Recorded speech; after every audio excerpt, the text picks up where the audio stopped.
Welcome back, YouTube. So tonight we're going to go over helmets. The helmets that I wear when I ride my motorcycles. This one was specifically for my KLR 650. These two on either end I actually wear when I'm on my little Honda scooter. It's a 2007 Honda Elite and that's only a 250. But before we get into this, I do want to dedicate this video to a good friend of mine known as Rookie Garcia. Was once a Sergeant in the United States Air Force, currently a United States Marine Corps officer. He was the one that kind of guided me in the right way, not only to the type of style of helmet, but also the way of how a helmet should fit, which makes a huge difference on going from riding a scooter to a motorcycle. But before I get into the nuances of all three individual helmets, we're going to show you some helmets and some headgear that may not be the best appropriate headgear to wear while riding a motorcycle. And with the help of some Hollywood interjection of some movies and some YouTube magic, we're going to bring that to you right now. Riverside. Home. I'm still only in Riverside. When I'm here at home, all I could think about is the open road and riding my motorcycle on Route 66.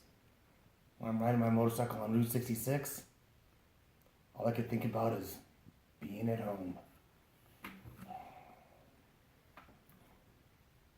Hey buddy, you want to close the door? On this episode of Billy Jack, lone wolf motorcycle rider, vigilante for justice, one man with his back up against the wall, getting a chest x-ray, and his head in an MRI, with that nagging question that's tearing his soul apart.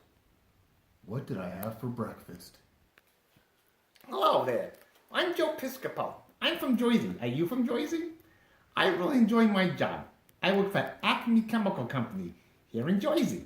I am from Jersey. One thing I like about this company is that I get to wear my company-issued hard hat when I ride my motorcycle to and from work. It saves me a lot of time and a lot of money. The next best thing I like working about at this factory is that when I have my lunch here, it seems to always taste a little different.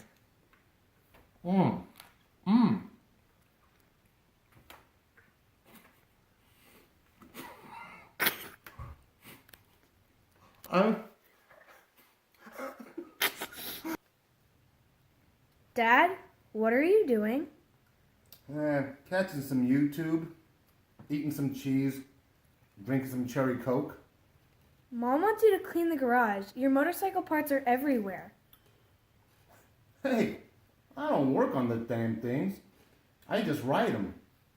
Well, that still isn't a safe helmet to ride with. Always with the negative waves, Moriarty. Always with the negative waves. Why don't you say something righteous for once? Hur, hur, hur! That's my other dog impersonation.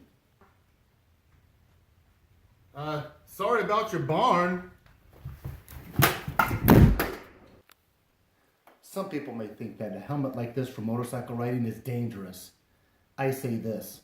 When I look for a used helmet on eBay, my priority is a cheap helmet that makes me look cool.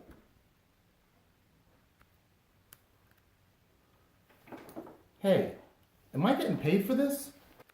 Well, I hope you enjoyed those movies. Hope you as much as I did, and you got a laugh out of them. If you do know what movies or what TV shows I was referring to, yeah, mention to me. Let me know. I'm kind of curious. I don't have a movie to apply to the Kevlar, but I do have a true story. We'll share it with you really quick. When I was active duty Army, after that I spent some time in the California Army National Guard, in which I was in the LA riots, and I was actually at a point right near USC, and we ran into Weird Al Yankovic, true story, and he was signing everything. I took off my helmet, and he actually signed the top of it, which in time it wore off. But yes, that is a true story. This was my Kevlar helmet during the LA riots. Unfortunately, Weird Al Yankovic's signature is no longer there.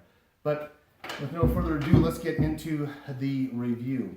So one thing I mentioned earlier, I wanted to point out, is not only the style of helmet and making sure that it's a good, proper protective helmet for you, but also how you fit to the helmet. So these are three helmets that I wear. I do have a 1987 250, a Honda Elite scooter 250. So these are the two helmets I'd wear on that bike. And on my KLR 650, this is the only helmet I wear on that. This is actually a large, this is a medium. Now every size manufacturer, it will vary in size and the shape of your head. So I do firmly recommend that if you look at something online that catches your eye, go inside of a dealership. See if you can find that same model and try on a few different sizes before you order anything online. Sometimes you can find better prices online, and I understand that. As a matter of fact, this one was purchased online. These two was purchased in store.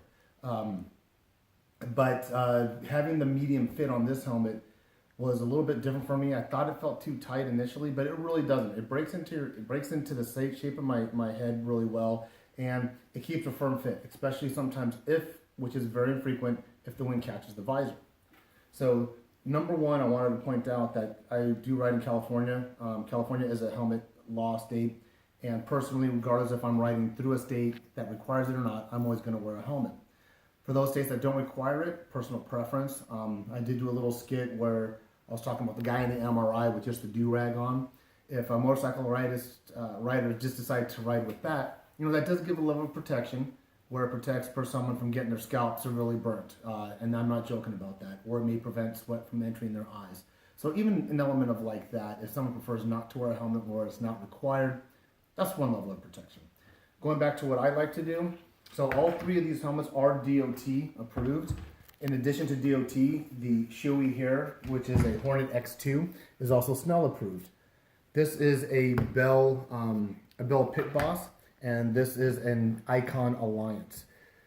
For the full face one, you're not going to have obviously any venting screens or levers on top. One nice feature this one does have, it does have a drop down visor that for eye protection. It doesn't have anything hard on the side. These are soft-sided, but still a very comfortable helmet to wear. And also this inner liner that looks like a little bit of a fleece feel can come out for other hot weather riding. I do like wearing it around town when I'm jamming around on the scooter. It kind of provides me a little more freedom and airflow. Obviously, the danger risk to injury is going to be a little bit higher than wearing a full face helmet. Going to the Alligence, one thing I just wanted to point out with both these helmets is that obviously one has a visor, one does not.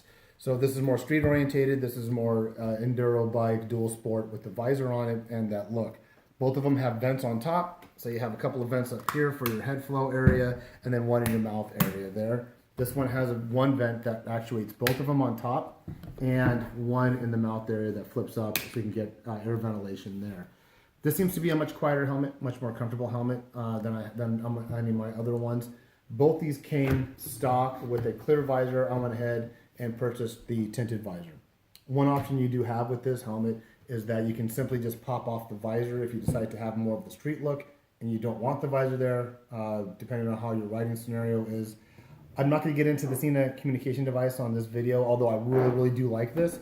But what I will say is that this helmet accommodates the speakers on the inside by having an indentation inset right near the ears. So as you put the helmet off and on, you'll never feel those speakers. And those speakers are about the diameter and thickness of what the Sony Walkman foam speakers used to be years ago that will fit over your ears, but non-intrusive at all.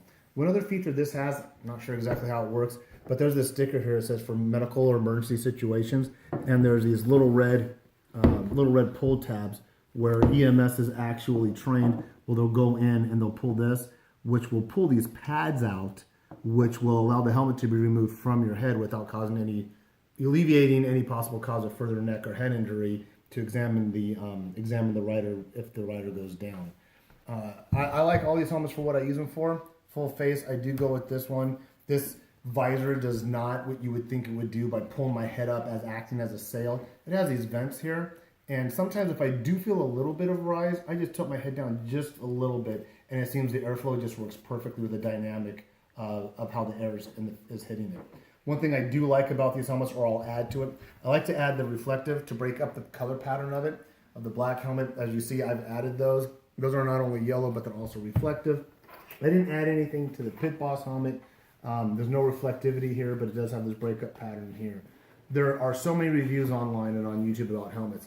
My recommendation is, number one, if your state requires it, gotta wear it. Look for DOT approved. Snell would even be a better option to go to. Get into a store, try them on for not only the style, but the fit and size. If you can find that fit and size in a store and you love it, and you can find it cheaper online, well then go that route. Save yourself a few bucks. This is Adventure Vin. Remember, life's an adventure. Make your journey a good one. Don't forget to like, subscribe, most importantly, get out there and ride.